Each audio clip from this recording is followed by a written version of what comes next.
It is another wonderful time on television on the program African Discourse. My name is Evan Sunuhoge. You're welcome on this show.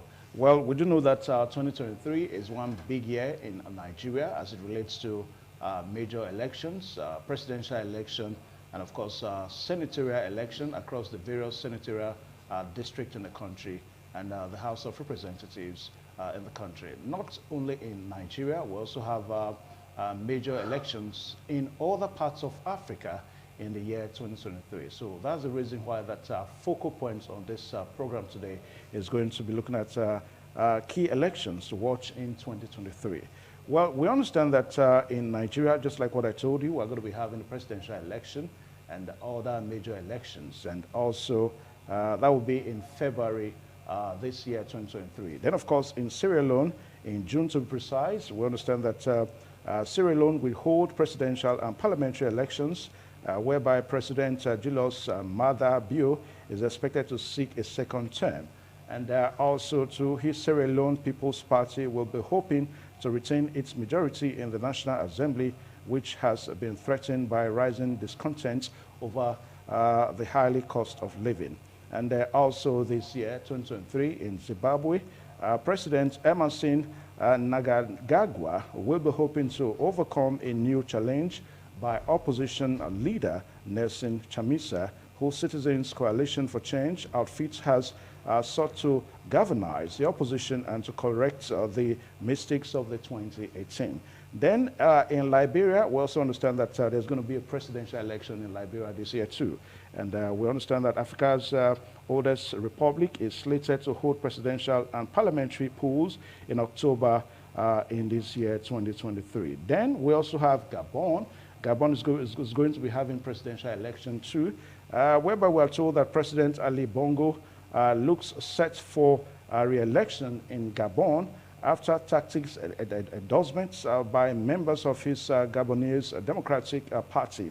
And in Democratic Republic of Congo, that's DRC now, in December, the DRC is going to be having another election, presidential election, whereby Republic of Congo will hold a general election to choose a new president, and also the National Assembly and Senate. And in power since 2019, we're told that President Felix Tshisekedi is expected to seek a second term, having fallen out with his predecessor, whose support secured the presidency for him. Now, these are some of the major elections that we're going to be having on the continent of Africa in this year, 2023. Well, one thing that is very glaring now is to ask the question, what does the average electorate expect as far as the elections are concerned? Now, if anything is to go by with what the average electorate is expecting in Nigeria here, the average electorate in Nigeria expects a better government and, of course, a better way of looking at issues. Well, we do not know whether that is what is also expected in other parts of the continent in Africa. Well, to look at all this afternoon, we're so privileged to have a political analyst and also a public affairs analyst too, pharmacist Uyi Oriahi. So welcome to the program African Discourse. Good afternoon, viewers. All right. Thank you, Evans, for having me today. Okay, so we've seen the major countries where we're going to be having elections into various seats in Africa. Some are going to be returning, while some are, vying for the very first time. So just like what we asked, from your point of view, what do you think would be the average expectation of the average electorate as it relates to these elections? We do really expect that the African electorate must have taken time to look back at what they have done in the past, how they have contributed in enthroning the various leadership across the continent. And they must have evaluated their actions and hope to do something better by way of putting the interest of their country at the forefront. That has been lacking over time in Africa. This balance that we hear people use often. Politics is a game of interest. But what they have refused to do is define these interests as they are embedded in our political struggles. They are common interests, their personal interest. When people say politics is a game of interest, which of these interests are they talking about? In my own opinion, in places where democracy have gained ground and people are actually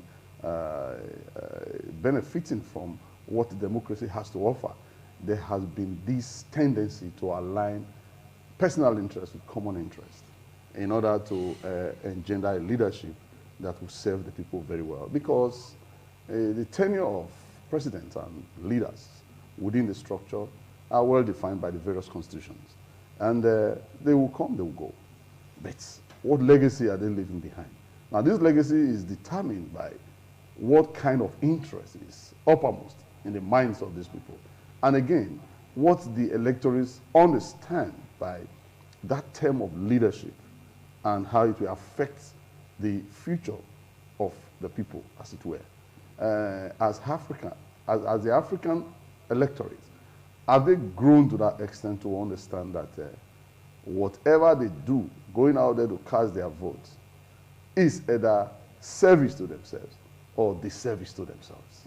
So it's an interesting year for Africa, and we are really hoping that Africa they come of age and they will know what to do, considering this spate of elections across the continent. Okay, now let's look at some of the problems that seems to be very familiar with most of these African nations now in terms of election. We'll talk about vote buying. Vote buying is not just an issue in Nigeria. It's almost a big problem on the continent of Africa as far as elections are concerned. Now, we are preparing for, elections now. This becomes an issue that you hear people talk about. Now, we understand that in Sierra Leone, take for example, Julius Maada Bio, who is expected to seek for a second term.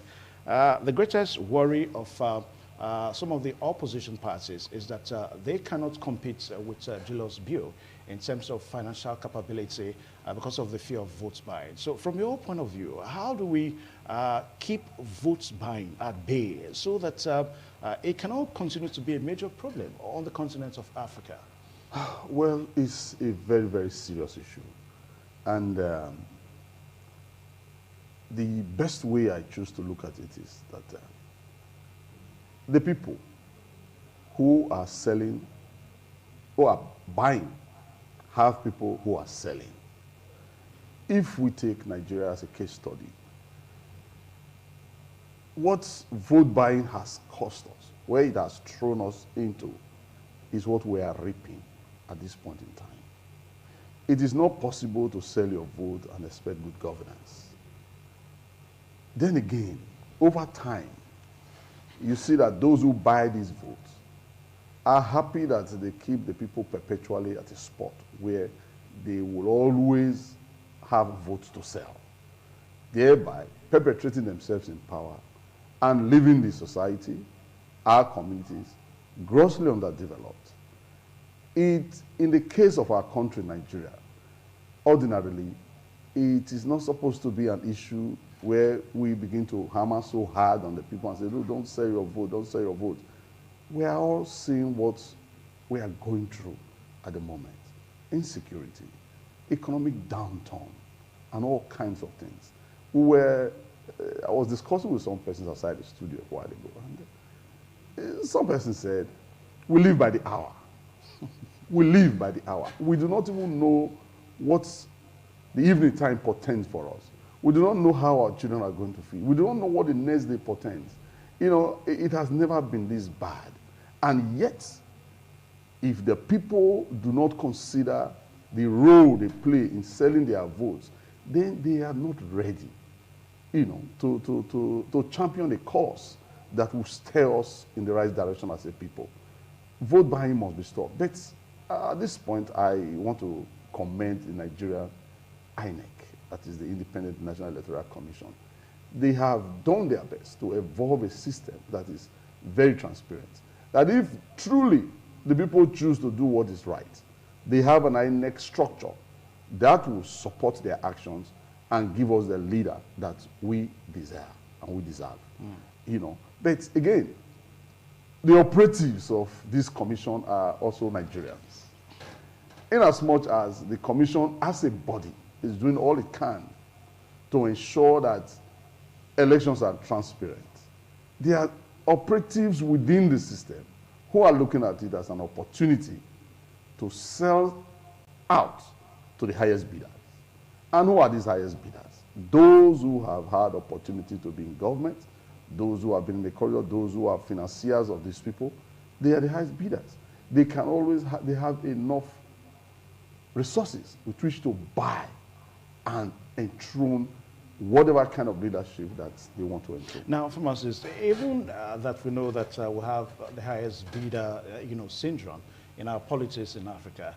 Now, what do you think is wrong with the psyche of the average electorate in Africa? I mean, when it's very obvious that a government that is not doing well, just because that government has money, like the fears that is being entertained in Sierra Leone now, just because the government has money, you still see that the African voters may still want to support that party, as it were. What do you think is the issue with the psyche of the average electorate in Africa? Well, the average electorate is an electorate that is devoid of enlightenment. And there is what I call the mental orientation they possess that does not make them look very far. The average man in the street is a man who wants it and wants it now. He sees what is before him as the all in all. It takes a whole lot of effort to try to convince him that there are seeds you sow right now that will boomerang against you, your generation, in time to come. But we have a mentality, that entitlement mentality, that mentality of grab it now.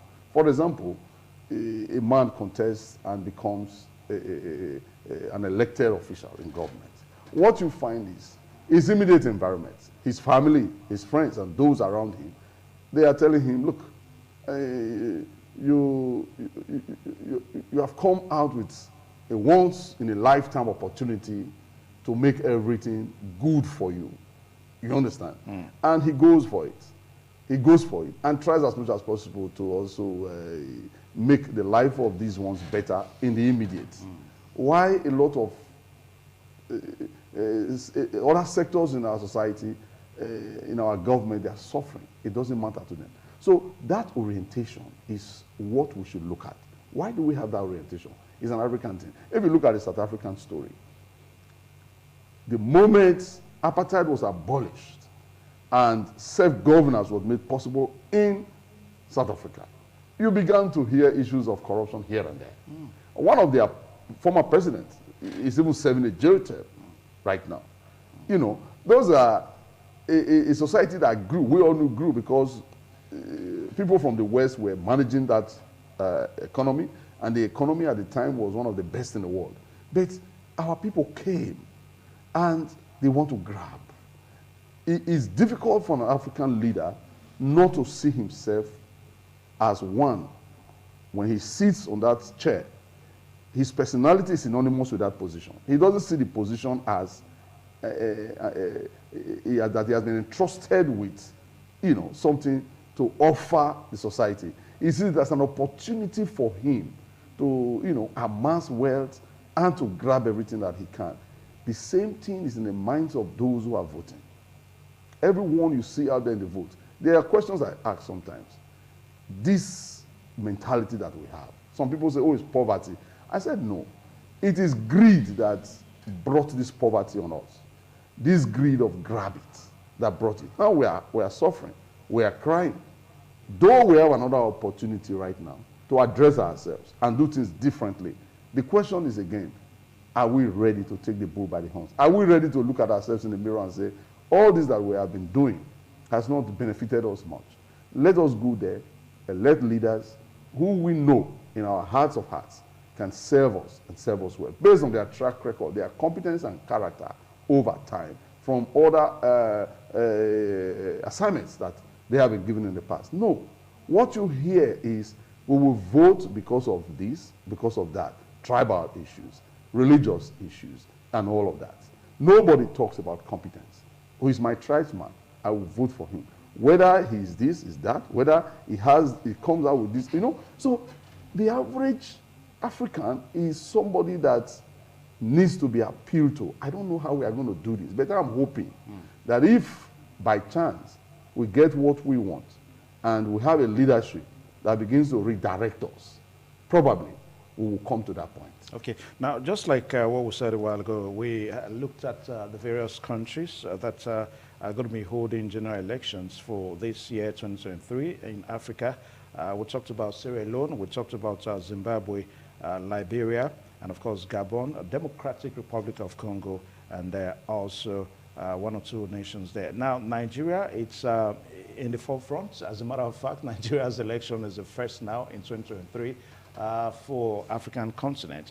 Now, you will look at it in a way that other continents, I mean, other nations on this continent that are going to be having their elections, there's going to be one or two things that they are going to pull out from the Nigeria's situation. Nigeria is going to be more or less like a role model as far as these elections are concerned on the continent of Africa this year. So what would you want to say should be that major thing that Nigeria as a nation, because whether we like it or not now, these nations are going to look at us and they're going to use us as a reference point, that let's do it the way Nigeria just did their own. So what would you want to say we be that major thing?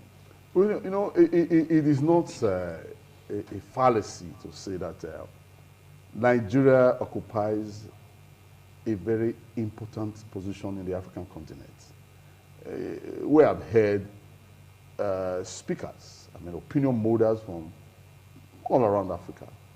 They say if Nigeria gets it right, Africa will get it right. Coincidentally, our election comes first. It won't be surprising if we get it right in Nigeria. You will see the way the African continent will heave a sigh of relief because they look on to us as the big brothers. We look like a people they have been waiting on to rise up so that the African continent can also rise up. You know, we are really hoping that in this election, competence, character, and capacity will be used as a measure to determine who our next leader is. We are bedeviled with a lot of problems. Some of these problems are not as serious as we look at them. It's just that what we consider in making the choice of leaders in this country are still so medieval and archaic. You know, there are things that the world is moving on. There are things you don't consider anymore. That is why you saw a man like Barack Obama, you know, not just a black man, an African descent. The people looked at him and said, the man has spoken so well. He seemed to have the plan to lead us out of this economic quagmire that we are experiencing as a nation.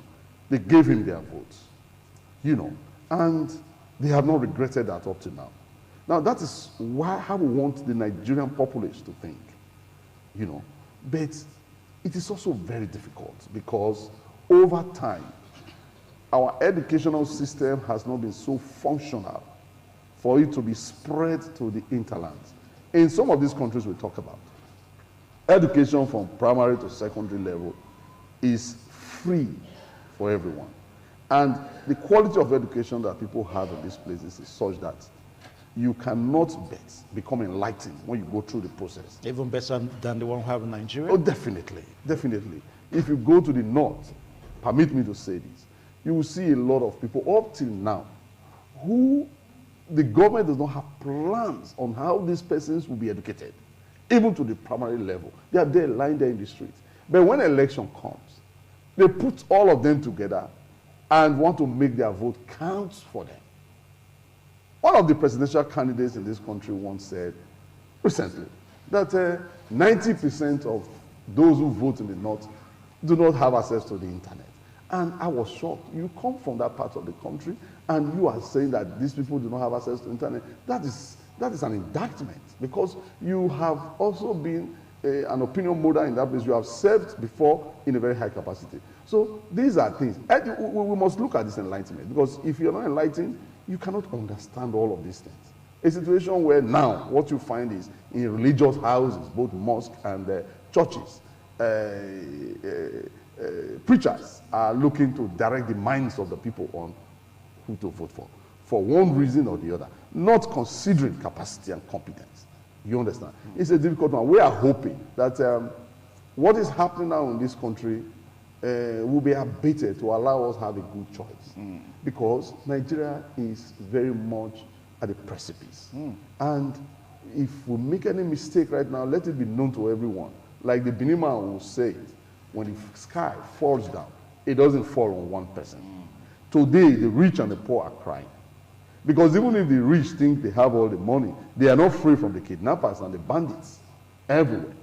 You know, so it is no longer a matter of being economically empowered and therefore having the leverage to live very well in society. It is now also a matter of being safe. No one is safe. Even in that regards, the poor are even at an advantage, you know, because kidnappers will want to eat the big fish. So it falls on all of us now to think, you know, what do we need? Who do we need to serve in this country at this point? You know, that will at least avail us of some of this privilege that basically we should have as a people. Okay, now let's look at the way some of the candidates emerged, you know, somehow very similar with the way some of our candidates emerged in Nigeria, you know. We understand that some of the candidates, they in power of incumbency is with them, and of course, just like what is happening in Nigeria, whereby because you're a president, automatically you now become the final sayer, if there's any word like that, in your political party. In Sierra Leone, take for example, President Julius Mamba Bio is expected to seek a second term. Obviously, he was chosen, you know, feelings that he walks his way through because he's the incumbent president there. Then, of course, if you go down to Zimbabwe, we also have Emerson Nagagagwa, who is hoping to overcome a new challenge by opposition leader Nelson Chamisa. And it's also the same story. The incumbent, he also had the power, and of course, he took the candidates. Then the candidates, I beg your pardon, then you also come down to Liberia, whereby we have George Weah, who somehow people are not too happy with him. Some persons are accusing him already that he left the business of governance alone to go to Qatar to watch the World Cup in Qatar. So we do not know if that is going to play out against him, you know, in the election. But what we are saying is this. Now, the way some of these candidates emerged, you know, in these countries is almost a similar situation. Because you are the president, because you have the power of incumbency so much, automatically you now became the candidates of your political party. Now, the greatest challenge is that the electorate, most of the electorate really don't want these people back. But somehow they don't have a choice now. So that becomes a difficult thing for the electorate, don't you think so? Well, yes, but if you look at the situation we have in Nigeria today, like I said earlier, INEC has done wonderful. No, let's leave Nigeria out of this now. Okay. President Muhammadu Buhari is not contesting. I know. But then the incumbency factor can still play out to favor his party. Well, if he so wants it that way. But in the Osun governorship election that we had recently, for example, the incumbent was voted out of office, irrespective of the fact that he has all the resources and all of that. He was voted out. And thanks to what INEC did to put a process in place. Now, what the electoral umpire in some of these African countries, I've not had the privilege of looking at them and knowing whether they have also been able to put these things in place, because the incumbency factor will definitely extend to having a system in place that will favor the incumbent. But if that alone could cause the people to lose faith in the process. If you recall, I'll come back to our country again, because this is what we experienced. The last exercise, registration exercise that happened in our country, you see the number of persons who decided to go on a register. What struck me was, so this number of persons have made up their mind previously to abstain from voting at all, because they never trusted what will come out of it, they never knew what they will make of it. Then again, another thing that affected them was the way some of the strong parties, the large parties, threw up their candidates. They threw up those candidates without a consideration for the electorate. What the electorate would say about this process and these candidates. So right from time they were saying, whatever we give them, they will take. They have no choice. Okay. All right. Let's take a short pause now. The program is still African Discourse on independent television. And this afternoon, we are looking at key major elections on the continent of Africa for the year 2023. And of course, we told you that Nigeria happens to be the very first nation that is going to be having its presidential election. That's going to be next month, February, and followed by other countries. Well, we'll quickly take a short pause now, and I will be right back. Please stay tuned.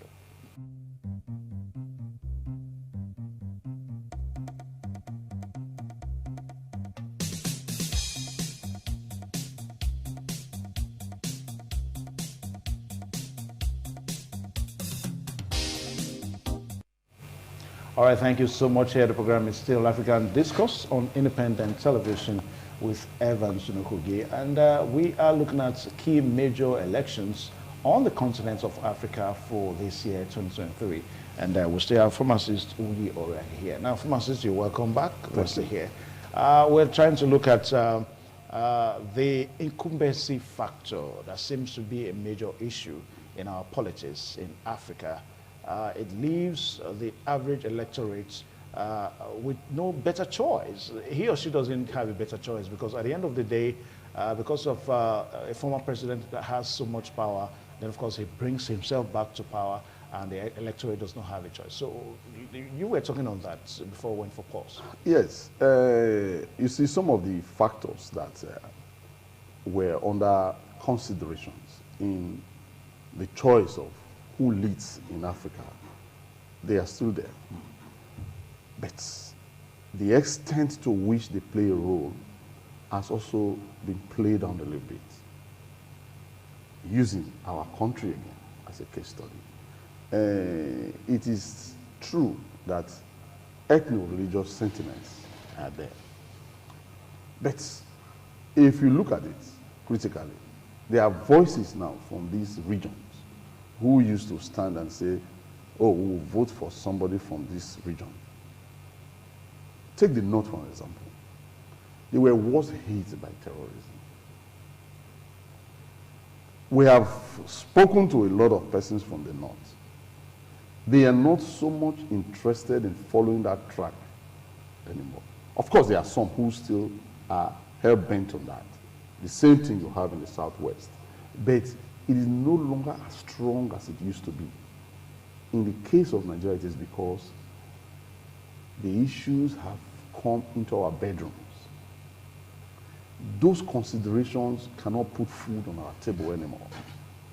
What I envisage will happen in this election that is coming is that massive followership that certain candidates are likely to have or would have had if these elections were taking place some 4 years back from certain regions will not be there anymore. But don't you think we need to be mindful the way we say that, pharmacist? Let's take our minds back to memory. In 2015, though the kind of insecurity issues we have now, it was not as bad as it were then, as we had then. Yes. But it was still the same insecurity issue that a lot of persons thought that, okay, since there was so much insecurity in the north, and because you know, nothing could be done there, that the Northerners, at the end of the day, they still voted for their own. So don't you think this may play out again? You know, who was the president at that time? We had our South president, Lord Jonathan, and the insecurity, the state of insecurity was also more in the northern part. Yeah, but the question was, which people were in charge of security then? It was still... Well, the chief security officer was in charge of security. That's what it boils down to. But this time around, you know, they consider the President Buhari coming in as a former military man. He has the skills, so we thought, to fight against these menace. You know. Then also remember that that was not the first election President Buhari was contesting in this country. Along this coastal region, Buhari never scored high amount of votes, if you remember clearly. But it never used to have up to 5% in Edo State, for example. But in that election, though he didn't win Edo State, he had well over 40% of the votes. About 40% of the votes. You know.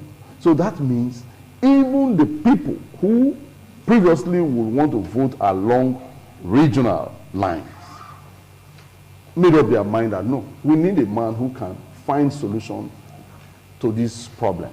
And he got the vote. Looking back now, it's a different ball game for everybody. And we have another opportunity to make a choice. You know, I do not think that those strong adherents to ethnic affiliations and religious relations will play the kind of role that they used to play in previous election in this particular election. It will be weakened to some extent. And that is where the winner will emerge. It will weaken. Don't forget that even in this northern part of the country, there are large population of, you know, Christians and Muslims together in those places. So they are the ones crying too that what has happened over time has not been to their advantage, irrespective of having a man from their own region sit in power for 8 years. Okay. Now, the issue of health with the candidates is not just an issue in Nigeria, because some of our candidates now, allegations here and there, rumors here and there, that their health status is questioned. Now, I'm going to read out something to you. This has to do with the candidates in Gabon, whereby we're told that President Ali Bongo looks set for re-election in Gabon after tactics endorsements by members of his Gabonese Democratic Party, and despite suffering a stroke which left him struggling to walk. The ruling party appears unwilling to retire a 63-year-old leader. The Bongo family has ruled over oil-rich Gabon since 1967. Now, this is a candidate that is partially down with stroke. And of course, we're told that for a 67-year-old man that is partially down with stroke is not too a strong person for that office of the presidency. Now, here in Nigeria, we have odd candidates too that people say that their health status is questioned and all that. So all these are challenge for the average electorate. So how can the electorate then now choose when all these are issues? You know, all of these countries that we have mentioned who are having elections this year, if you look at them very critically, you will know that the level of complexities that greets the voting population in each of them differ slightly. If you look at Gabon, that family has been in power since 1967. Yeah. It looks like a country that they have bought and they put in their pockets. But if the electorate wish to have a change, we have seen that happen before. You know, they are the ones that must dig deep and see how they can bring a change about, because it's going to be really difficult for them, I must confess.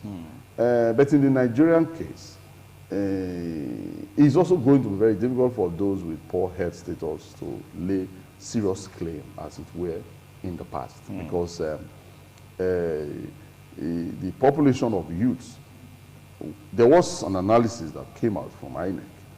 26% of the voters that we expect in this election are students. You know, and those are youths. And they are the campaigners against these frail candidates. You know, especially when you remember the experience we had with the incumbent when he came to power in 2015. For a very long stretch of time, he had to battle with his health, and a lot wasn't going well for the country.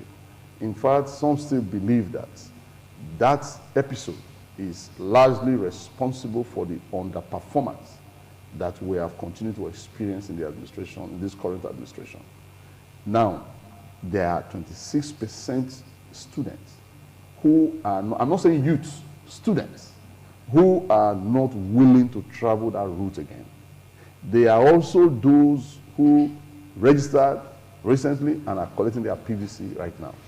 Now, aside that, there are other group of youths who are artisans, who are in the civil service, who are in businesses, and if you look at the population of youths, you put it together, I think they occupy close to 70% of those who are going to vote in this election.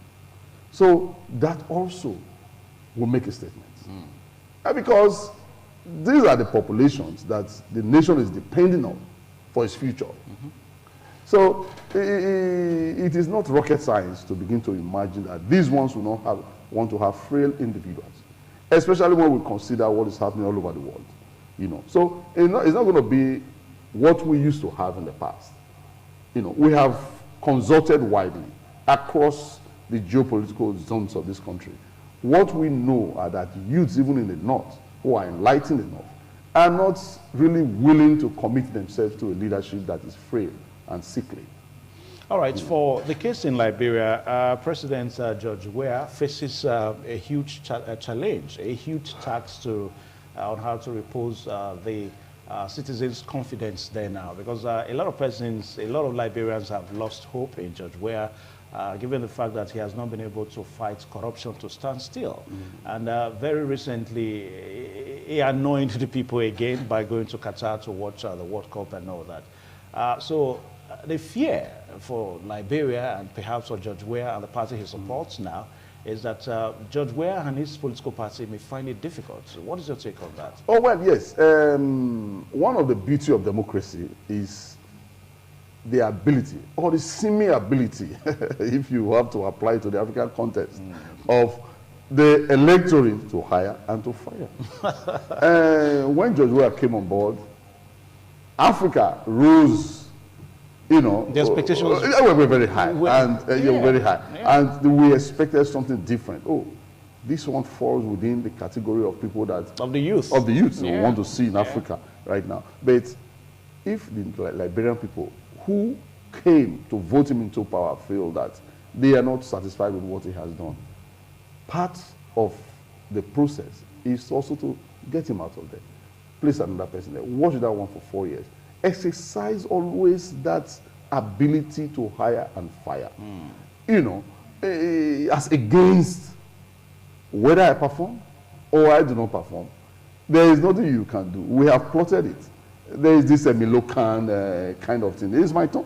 After this is this man's turn. After that is that man's turn and all that. It doesn't matter. And they put up little performances here and there that they begin to mention. They make mountains out of molehills in their performances. And the people do not have a choice in this thing. But do you think that George Weah was really ready for that position? Well, I wouldn't say he's not ready. He wasn't ready. It's too early for him to start having issues, don't you think so? He must have learned 1 or 2 lessons now. That the euphoria that greets the electioneering process, and the one that brought him into power. The one that brought him into power is quite different from the one that greets performance. A serious assignment has been given to you. You are opportune to lead the people. And the people will now have to assess you whether you did exactly according to what they want. But don't also forget that there are factors responsible. There are factors that the people will also bring into consideration. For example, when the immediate past government regime of this country was going away, there were a lot of us who saw it as, oh, this man is not performing well. We brought this man in. And when we brought this current one in, we didn't really see any change. If anything at all, we have snowballed a little bit backward and all of that. So they also now have to look at George Weah as against those who are clamoring to take over from him. And if what they find is, well, I think George Weah can still continue irrespective of this law, because this one, we are not sure of him at all. It is the electorate. All that we have been saying is that the Nigerian and the African electorate must understand that it is in their hands right now. But the major thing to consider is the process that put in place by the umpire, the election umpire, will also affect deeply. Remember when we started this process in 1999 as a country, there was a party that used to say, whether you vote or you don't vote, it doesn't count. It doesn't count. We are going to be in power. They said that for a very long time. But after a while, they started realizing that, no, this thing cannot work anymore. When we started seeing the revolution that was taking place with the electoral umpire. And they knew now that you have to work hard in part, you have to campaign, you have to appeal to the people in order to retain their confidence for another tenure. You know, so you cannot now sit in one place and not perform in this country and expect that the results will be declared in your favor, whether you like it or not. Okay. That too is a factor to consider in all of this country. What status can we ascribe to those who call themselves the electoral umpires in these various states? Are they not dancing to the tune of the leadership? You know. All right, so let's stretch our minds further now. The situation in South Africa, though South Africa is not going to be having its election this year, the process starts this year. By next year, 2024, that's when they are supposed to have a presidential election. With the recent development in South Africa, Cyril Ramaphosa, as it stands now, I little wonder whether he has been able to free himself from that scandal that I had recently. But the question that we asked about South Africa and Cyril Ramaphosa is that the issue of corruption in South Africa seems to, the way South Africans used to frown at corruption, it seems to be changing now. I mean, with the seemingly levity that Cyril Ramaphosa is being handled, I mean, a situation whereby it's almost taking almost forever for the African National Congress to decide whether Cyril Ramaphosa will run for 2024 election or not. You see, the ANC, the aftermath of when the apartheid regime was taken out of power, the ANC was the party that was most ready to take over. And they had the largest followership in South Africa. So it was even assumed that they were going to continue in leadership for quite a long time until they started disappointing people here and there. There are other parties in South Africa who are also warming up. The white minority also have their parties and all of that. But the one thing about South Africa that we must come to terms with is that the electoral system there can be trusted to a very large extent as compared to... Yeah, but we are looking at the ANC. I mean, we saw what happened to Jacob Zuma. It was the same issue of corruption that ousted him. Yes. And of course, we also saw, there was one before Jacob Zuma, and I can't get the name now. It was the same corruption issue that ousted him. But when it got to Cyril Ramaphosa now, it looked as if that the ANC, they seems to be handling Cyril Ramaphosa with some form of kid gloves. No, the way if you have to look at it from that perspective, it means the ANC is undermining the power of the people. That's what it means. It means they are of that confidence that when they bring out anything, people will vote for it. People will vote for it. But that's where they will get a shock, because the electoral system cannot be altered to favor this, favor that. The sentiments of how they fought hard to dislodge apartheid was still there in the people. Their followership was very broad across the entire South African landscape. So they had that belief that they will always win. And with Mandela coming in and becoming the figure that everyone looks at, they kept winning these elections and changing their personnel here and there. But it may shock them now that the people will have to look elsewhere. Because in every given state, every given country, the population of people who are politicians are not usually more than 10% on the whole, even if it's up to that. So the vote of the politicians alone cannot give you victory.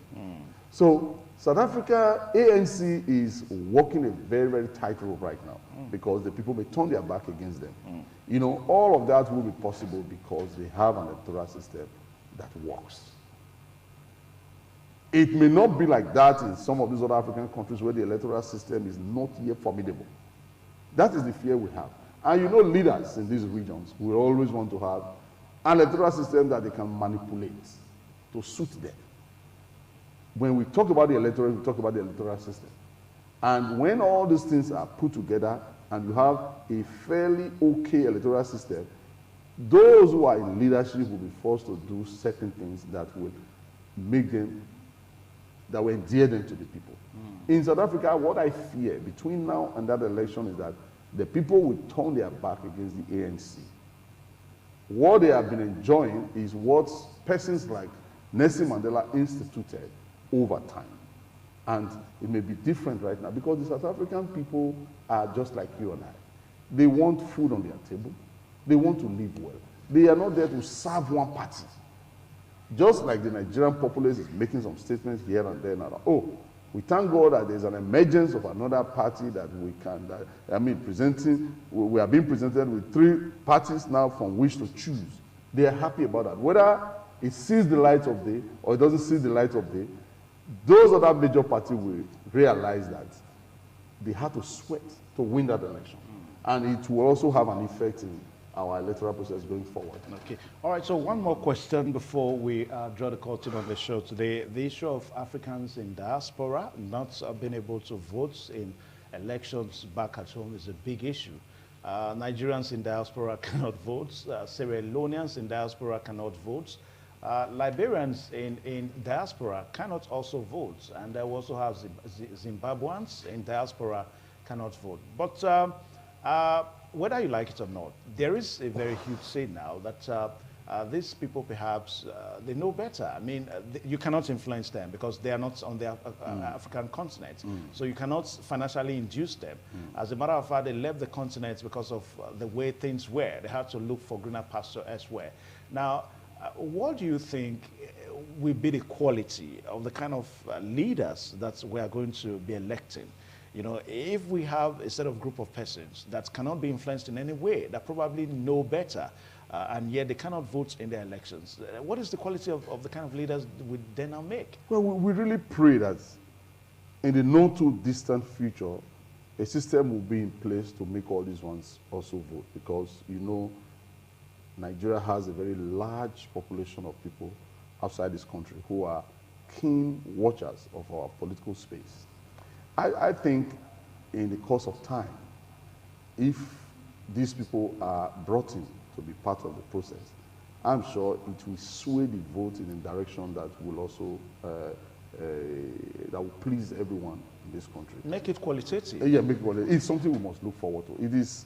It is an agenda that we must set for these ones who are aspiring to lead us as a nation. They need to answer these questions. What do they want to do with this large population of Nigerians of Africans who were made to leave the shores of this continent because of the hardship that greeted them?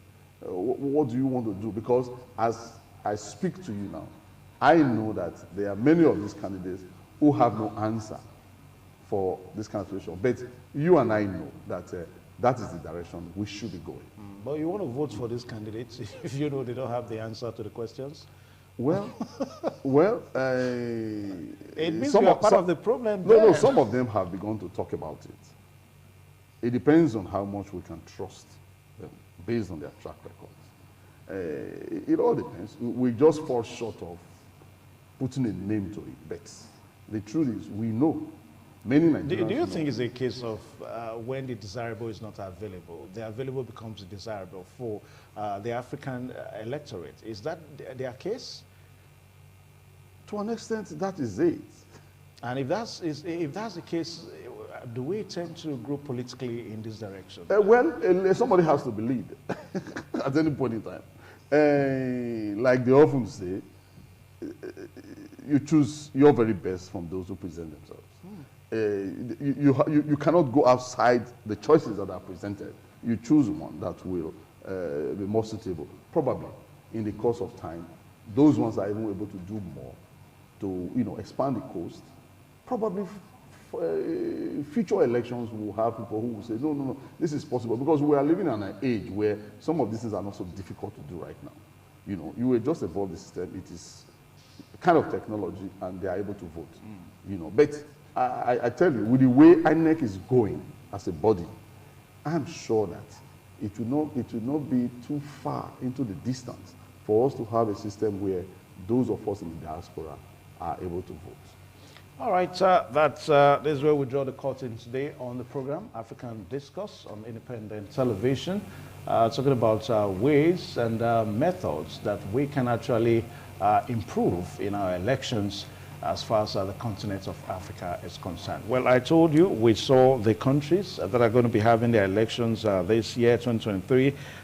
We told you that Sierra Leone is going to be having its election, Zimbabwe, and of course we also have Liberia. We have Gabon, a Democratic Republic of Congo, and also one or two nations there. Nigeria is going to be the very first country. That's going to be next month, on the 25th to precise.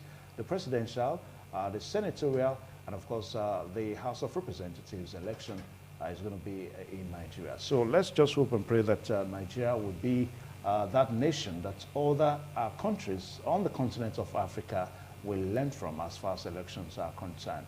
I want to say a very big thank you to my sister for finding time to join us on the show today on the program African Discourse. Until same time next week, my name is Evan Sunokoge. Goodbye and God bless you.